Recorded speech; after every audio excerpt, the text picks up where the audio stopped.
So tayo ay mag-harvest ngayon ng ating pechay. Ayan, as you can see, napakalalaki ng pechay natin. So ayan, mag-harvest na tayo. Sample tayo ng isang peraso ha. Sobrang laki nito guys. Ayan, binunot na natin yung ugat. Oh, diba? Ang laki niyan.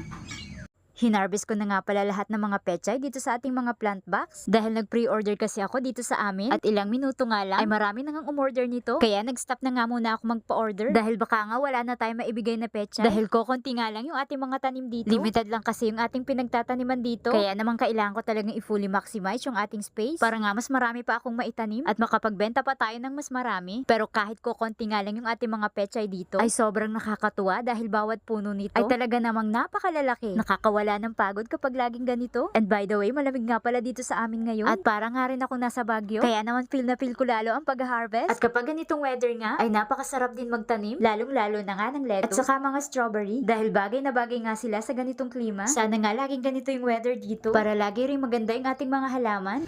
So ayan, ito ang ating mga harvest. Ang lalaki guys.